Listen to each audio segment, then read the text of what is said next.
Hi guys, आज का जो हमारा टॉपिक है वो ये है कि सीरियलाइजेशन और डीसीरियलाइजेशन को सॉफ्टवेयर प्रोग्रामिंग के अंदर कैसे यूज़ किया जा सकता है। तो इसमें मैं क्या करता हूँ, रियल टाइम एग्जांपल इसके अंदर फिट करते हैं। रियल टाइम एग्जांपल में हम ऐसे कर सकते हैं कि हमें डेटाबेस से कोई इन्फॉर्मेशन लेके आते हैं और उसको क्लाइंट साइड पे डिस्प्ले कराते हैं। मतलब ये है कि हमारे पास सर्वर साइड है, सर्वर साइड के अंदर हम सारी कैलकुलेशन, सारे डेटाबेस के साथ जो कनेक्टिविटी है या डेटाबेस के साथ हम इन्फॉर्मेशन लेके आ रहे हैं, लेके जा रहे हैं, वो सारा हम सर्वर साइड पे करते हैं और क्लाइंट साइड सिर्फ और सिर्फ हमें व्यू करवाने के लिए दिया जाता है। या उसमें क्लाइंट साइड से हम इंसर्ट की इन्फॉर्मेशन दे के पास कर देते हैं सर्वर साइड के अंदर, और सर्वर साइड क्या करता है, उसको डेटाबेस में इंसर्ट कर सकता है। इस तरह हम एक रियल टाइम एग्जांपल करते हैं। तो अभी हम करते हैं कि how to get a record from a database using socket programming. ठीक है, उसके लिए इसके अंदर हमारे टेक्निकल टर्म्स जो यूज़ होंगे वो हमारे पास सीरियलाइजेशन और डीसीरियलाइजेशन की होंगी। जिसको सॉकेट प्रोग्रामिंग का नहीं पता वो मेरे जो प्रीवियस लेक्चर है सॉकेट प्रोग्रामिंग का वो लाजमी देखिए, ताकि इस वीडियो के अंदर उसको मज़ीद अंडरस्टैंडिंग हो कि सॉकेट प्रोग्रामिंग कैसे रियल टाइम काम कर सकती है। क्योंकि लास्ट जो सॉकेट प्रोग्रामिंग का जो मेरा काम था वो बिल्कुल स्मॉल सा था कि हमने एक मैसेज सेंड किया था क्लाइंट साइड के अंदर और क्लाइंट साइड ने मैसेज सेंड किया था सर्वर साइड। अब हम क्या कर रहे हैं, इसको बिग एप्लीकेशन के ऊपर इम्प्लीमेंट करना चाह रहे हैं कि हम चाहते हैं कि डेटाबेस से वैल्यू लेकर हम सर्वर साइड पे सेंड कर सकें। ठीक है, तो इस वीडियो में हम ये देखेंगे। ठीक है, इसको हम इम्प्लीमेंट करते हैं। सर्वर साइड पहले हम क्रिएट कर लेते हैं, create new project. Server side के लिए ज़रूरी नहीं होता कि हमें कोई इंटरफेस चाहिए, तो उसके लिए मैं सिंपल कंसोल एप्लीकेशन बनाऊंगा।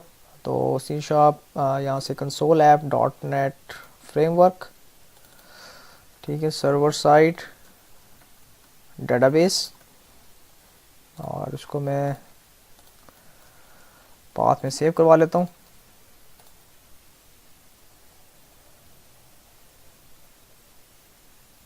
ठीक है, तो हमारे पास ये एक एम्प्टी हमारे पास प्रोजेक्ट बन गया। अब हमने क्या करना है कि डेटाबेस से मैंने वैल्यू उठा के लेके आनी है। तो हमने पिछले लेक्चर्स के अंदर डेटाबेस के साथ कनेक्टिविटी की थी।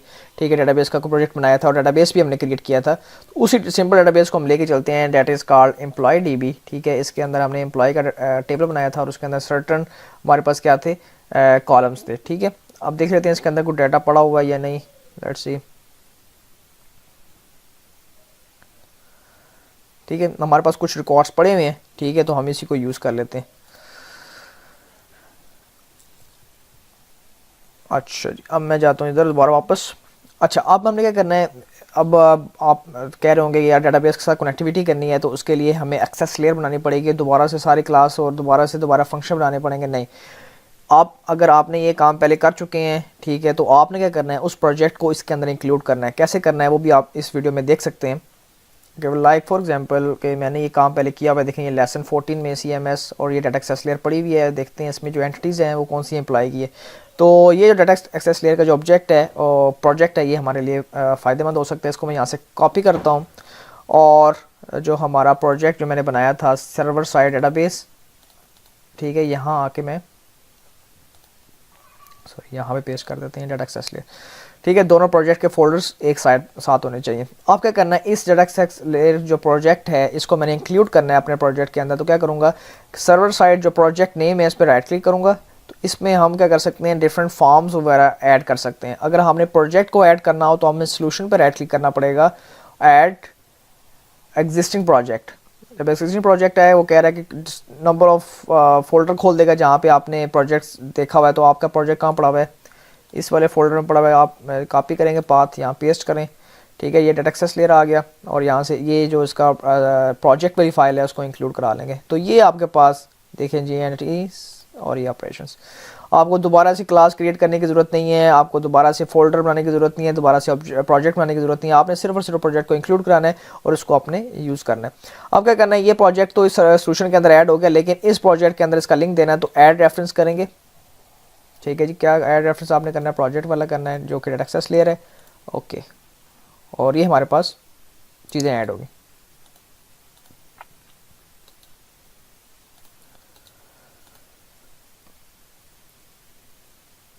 ठीक हो गया। अब ये मेरे ख्याल में कुछ कह रहा है, देखते हैं इसमें जो वर्जन्स हैं उसका इशू कर सकता है। देखें 4.6.1 पे बना हुआ है और ये जो वर्जन है ये देख लेते हैं किस पे बना हुआ है, 4.5 बना हुआ है। तो आप इसको ऐसे कर लें, 4.6.1 पे कर लें कन्वर्ट, डजंट मैटर। तो अगर जब आप ये करेंगे तो अब देखें डाटा एक्सेस लेयर के साथ जो ट्रायंगल आ रही थी रिमूव हो रही है। तो ये भी आप इसमें देख सकते हैं कि कैसे आपने डिफरेंट जो प्रोजेक्ट्स होते हैं वो आपस में मैपिंग करते वक्त मकसद करते हैं। वो मैपिंग का मसला कब आ रहा होता है, जब एक प्रोजेक्ट किसी और फ्रेमवर्क पे बना हो और आपका जो प्रोजेक्ट किसी और फ्रेमवर्क पे बना हो, तो कोशिश किया करेंगे दोनों जो प्रोजेक्ट हैं सेम फ्रेमवर्क पे हों, ताकि आपके पास मज़ीद जो एरर आने वाले हैं वो ना आए। ठीक है, अब हमने क्या करना है, अब हमने यहाँ पे इन्फॉर्मेशन को गेट करना है और क्लाइंट साइड पे सेंड करना है। तो सबसे पहले हमारा काम क्या होगा कि हमें डाटा टेबल के अंदर उसको गेट करना है, फिर डाटा टेबल को हमने सीरियलाइज़ करना है, फिर सीरियलाइज से जो हमें स्ट्रिंग मिलेगी वो हमें नेटवर्क पे रिटर्न करनी है। ठीक हो गया। तो यहाँ पे मैं कर लेते हैं सॉकेट प्रोग्रामिंग के लिए क्लासेस जो हमने की थी लास्ट लेक्चर के अंदर, वो क्या था जी, socket for example TCP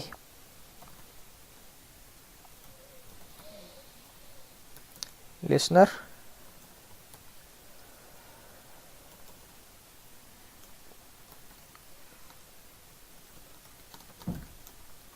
TCP listener, इसकी हमें ऊपर नेम स्पेस ऐड करनी पड़ेगी system.net.socket, और हमने किस पोर्ट पे रन करना है, मैं कहता हूँ उसको 8000 पे रन कर देते हैं। फिर सर्वर डॉट स्टार्ट करना है, इसको स्टार्ट करने के बाद आपने क्या करना है, नेटवर्क स्ट्रिंग बनानी है।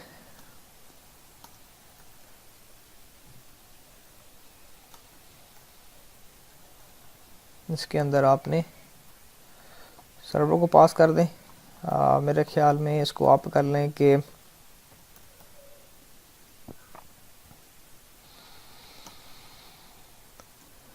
पहले आप करना पड़ेगा, आपको सॉकेट बनाना पड़ेगा। ठीक है, सॉकेट एक्सेप्ट सॉकेट या accept client server dot gate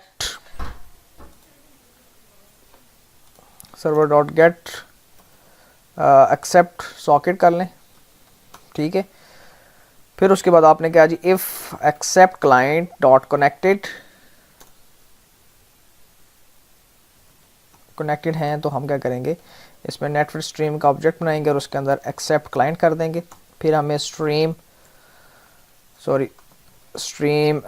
writer की ज़रूरत है, क्योंकि यहाँ पे इसको राइट करके आगे सेंड करना है। SW=न्यू स्ट्रीम राइटर, ये भी हमारे पास एरर दे रहा है, तो हमें इसकी नेम स्पेस ऊपर ऐड करनी पड़ेगी, डेट इज कॉल्ड system.io, और इसके अंदर हम NS पास कर देंगे। ठीक है, अब हमने क्या करना है, यहाँ पे SW डॉट, जब आप राइट लाइन करते हैं तो राइट लाइन को क्या चाहिए होता है, स्ट्रिंग चाहिए होती है। इसके अंदर हमें कोई ना कोई स्ट्रिंग पास करनी है। ठीक, अब मैं अगर फॉर एग्जांपल मैं क्या कहता हूँ, data table DT = new data table, जब मैं ये करता हूँ इसके नेम्स पर ऐड करें और मैं यहाँ पे DT पास कर देता हूँ। ठीक है, तो ये क्या कह रहा है, ये इसको एक्सेप्ट कर लेगा, लेकिन इसकी जो एक्चुअल जो मीनिंग्स हैं उसको ये नहीं ट्रांसफ़र नहीं करेगा। तो हमें क्या करना पड़ेगा, यहाँ पे इसको स्ट्रिंग बनाकर डाटा टेबल को आगे हमें ट्रांसफ़र करना है। अब क्या करेंगे, हम डाटा टेबल के अंदर वैल्यू चाहिए। अब वैल्यू किसकी चाहिए, हमें ऑब्जेक्ट बनाना पड़ेगा जी ओ एम्प्लॉई का, यहाँ पे उसकी नेम स्पेस भी ऊपर ऐड करनी पड़ेगी। ओ एम्प्लॉई की क्या जी, data access dot operation employee operations, okay. Then हमने क्या करना है, E employee operation dot get या सेलेक्ट। ठीक है, हम देखते हैं कि हमने सेलेक्ट ऑपरेशन कौन सा बनाया हुआ है इसके अंदर। ठीक है, ये SQL डाटा रीडर का बनाया हुआ है, तो हम इसके जगह हम SQL डाटा टेबल का बना सकते हैं। डाटा टेबल, ठीक हो गया। कनेक्शन SQL कमांड नहीं चाहिए हमें। अब यहाँ पे हमारे पास क्यूरी चेंज हो जाएगी, SQL data adapter DA = SQL data adapter. इसके अंदर हमारे पास जाएगा जी क्यूरी और कनेक्शन, और हमारे पास अब क्या होगा जी, data table DT = new data table और DA.fill DT, और यहाँ से हमारे पास DT रिटर्न हो जाएगा। तो ये हम कह लेते हैं सेलेक्ट ऑल, इसका मेथड का नाम दे देते हैं। यहाँ पे हमने सेलेक्ट इसको कर लेते हैं ऑल,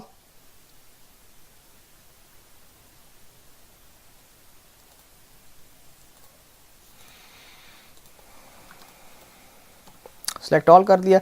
अच्छा, अब हमने क्या करना है, इसको सीरियलाइज करना है इस ऑब्जेक्ट को। तो हम क्या कर लेंगे, स्ट्रिंग str, या इसको हम करते हैं json इक्वल टू सीरियलाइज।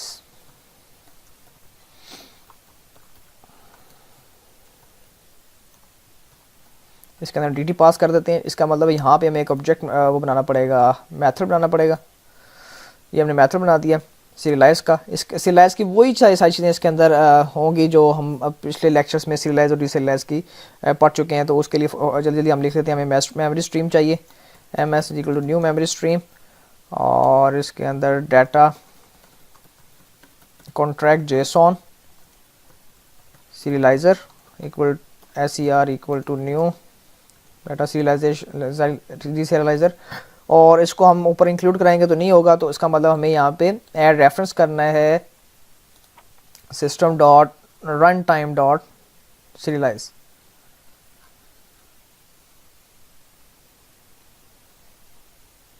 ठीक है, इसको हम इंक्लूड कर लेंगे और इसकी जो ऊपर एक क्लास है जेसॉन वाली वो ऊपर हम ऐड कर लेंगे। अच्छा, अब हमें किस टाइप का हमें चाहिए, dt डॉट गेट टाइप। ठीक है, यहाँ पे आप ये कर लें। उसके बाद हमने क्या करना है, सीरियलाइज डॉट राइट ऑब्जेक्ट, इसके अंदर मेमोरी स्ट्रीम और dt। ठीक हो गया। अच्छा, अब ये भी हो गया मैम। अब क्या करना है, हमने बाइट एरे बनानी है, ms डॉट टू एरे, और स्ट्रिंग हमने यहाँ से रिटर्न करनी है। तो हम क्या करता हूँ, return encoding dot utf8 dot gate string, और जेसॉन पास किया हमने यहाँ पे, और ये हमारे पास सीरियलाइज हो गया, हमारे पास जेसॉन स्ट्रिंग आ गई। इस जेसॉन स्ट्रिंग को मैं यहाँ पास कर देता हूँ। तो ये इसने उसको स्ट्रीम राइटर के अंदर लिख दिया, और स्ट्रीम डॉट फ्लश कर दें, और sw डॉट क्लोज और ns डॉट क्लोज। ठीक है, तो हमने यहाँ पे सर्वर साइड की जो कोडिंग है वो हमने कंप्लीट कर लिया विद सर्वर को भी स्टार्ट कर दिया है। सर्वर हमारा यहाँ पे स्टार्ट हो चुका है, और क्लाइंट को गेट करेगा। क्लाइंट को गेट करने के बाद जो पहला काम इसने क्या करना है, डेटाबेस की वैल्यू उठाएगा और उसको क्लाइंट साइड पे रिटर्न कर देगा। अब हमारा नेक्स्ट काम क्या है कि हमने क्लाइंट साइड बनाना है। ठीक है, वो यानी डेस्कटॉप एप्लीकेशन होनी है, ताकि हमारे पास थोड़ा सा इंटरेक्टिव एक एप्लीकेशन बन जाए। उसके अंदर हम डाटा ग्रिड व्यू डाल देते हैं। डाटा ग्रिड व्यू के अंदर हमारे पास जो भी डाटा टेबल आएगा वो हम इसके साथ इंटीग्रेट कर देंगे।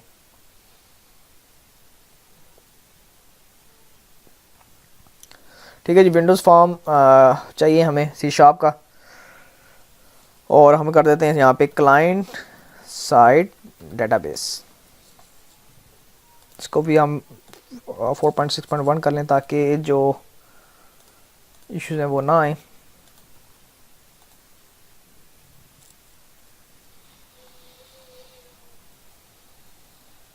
ठीक है, ये बन गया।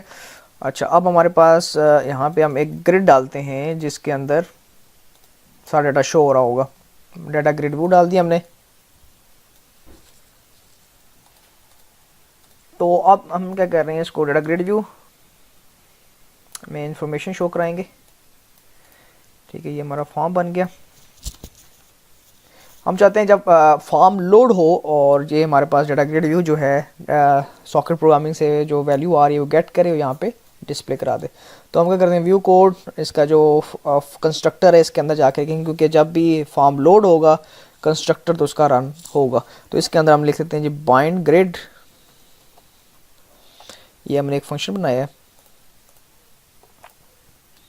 ठीक है, इस फंक्शन के अंदर हम क्या करेंगे, TCP क्लाइंट, क्योंकि अब ये क्लाइंट साइड है तो हमें क्लास बनानी पड़ेगी, TCP क्लाइंट की यूज़ करनी पड़ेगी। Client equal to new TCP client. इसके अंदर हमें क्या सेंड करना है, वो IP जहाँ पे सर्वर रन हो रहा है। अभी लोकल होस्ट पे रन हो रहा है, इसलिए मुझे ये वाली IP डालनी पड़ेगी, प्लस पोर्ट नंबर। पोर्ट कौन सी हम थी, 8000 पे हमने इसको रन कर रहे हैं। अच्छा, अब क्या करना है, हमने network stream ns equal to client dot get stream. ठीक हो गया, और यहाँ पे जी स्ट्रीम राइटर यूज़ होगा क्योंकि हमने गेट करना है अब, और रीडर सॉरी यूज़ होगा। sr equal to new stream reader, इसके अंदर ns पास होगा। इस स्ट्रीम रीडर को हम ऊपर इंक्लूड करा देते हैं। अब हमने क्या करना है, यहाँ उधर हमने सीरियलाइज़ किया, यहाँ पे हमें डी सीरियलाइज़ करना पड़ेगा। और डी सीरियलाइज़ किस फॉर्म में होगा, डाटा टेबल की फॉर्म में डी सीरियलाइज़ होगा, राइट। तो हमें क्या यहाँ पे हम data table D T equal to S R dot read line, ठीक है। ऐसे तो कभी नहीं करेगा, हमें इसको हमें कन्वर्ट करना पड़ेगा किसके अंदर, डी सीरियलाइज़ के अंदर, ठीक है। हमें यहाँ फंक्शन बना रहा हूँ मैं,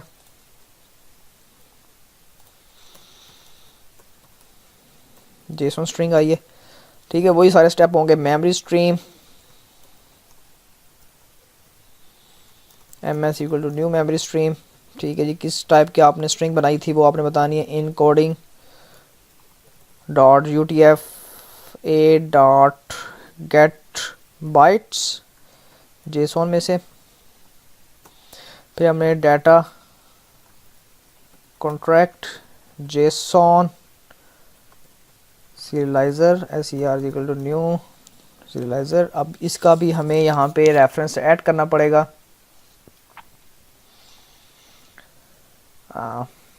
assemblies system dot run time serialization, ठीक है। ओके कर दिया हमने, इसकी क्लास ऊपर ऐड कर लें,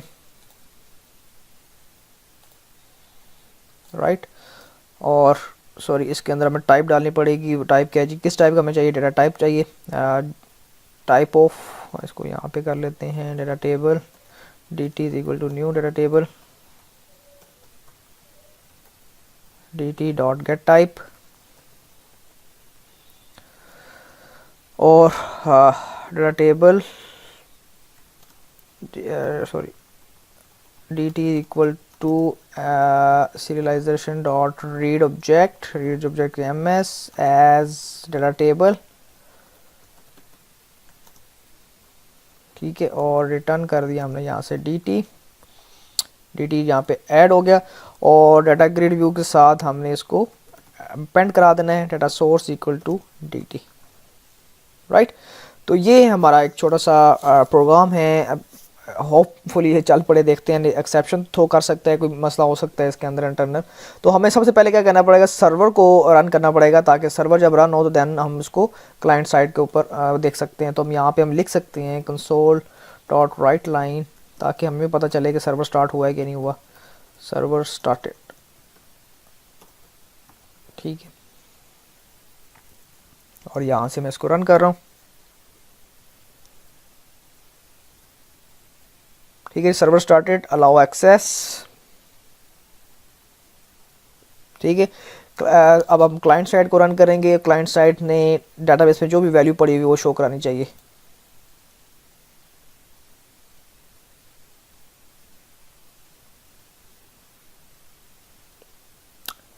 ठीक है जी। एक्सेप्शन आ गई, नेम स्पेस नेम स्पेस का इशू आ रहा है। इसका मतलब क्वेश्चन स्ट्रिंग जो हमने दी हुई थी वो ठीक नहीं है, क्वेश्चन स्ट्रिंग को यहाँ पे अपडेट करना पड़ेगा। वो एम्प्लॉई, देखें ये हमारे डेटाबेस का जो कनेक्शन स्ट्रिंग है वो यहाँ पे ठीक नहीं है, तो हमें कनेक्शन स्ट्रिंग यहाँ पे सही देनी पड़ेगी। ओके, कनेक्शन स्ट्रिंग देने के लिए मैं यहाँ से आपको एक और तरीका बताता हूँ, how to get the connection string from the SQL server explore, ठीक है। ऐड कनेक्शन, इसके अंदर सर्वर का नाम देना हमने, what is the server name, this is server name. इसको मैंने कॉपी किया यहाँ से और इधर आके पेस्ट कर दिया। मेरा डेटाबेस का नाम क्या था जी, employee DB, this is employee DB test connection, okay connection okay कर दिया मैंने। ये यहाँ पे लोड कर देगा मुझे वो डेटाबेस। यहाँ से मैं इसकी प्रॉपर्टी में जाऊँगा, प्रॉपर्टी से ये देखेंगे आपके पास कनेक्शन स्ट्रिंग पड़ी, इसको मैंने कॉपी किया और यहाँ पे लाके मैंने इसको पेस्ट कर दिया। ये लीजिए, अब आपकी कनेक्शन स्ट्रिंग यहाँ पे चेंज हो गई है, ठीक है जी, राइट। अच्छा जी, अब हम क्या करते हैं, दोबारा से सर्वर को रन करते हैं।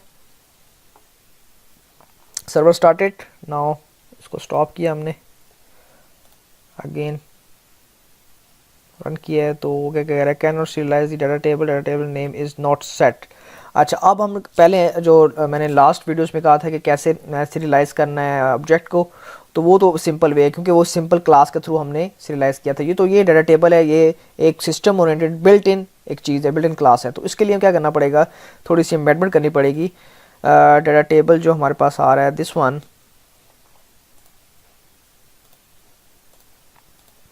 फॉर एग्जाम्पल ये डाटा टेबल है, गेट ऑल किया, यहाँ से मैं dt डॉट टेबल नेम दे देते हैं, टेबल नेम मैं दे देता हूँ जी एम्प्लॉय। ठीक है, ये देना मस्ट है यहाँ पे क्योंकि ये नेमिंग कन्वेंशन के थ्रू ही इसको स्ट्रिंग में कन्वर्ट करेगा। तो जब मैंने इसको एम्प्लॉय कर दिया, अब हम देखते हैं कि क्या एरर आता है।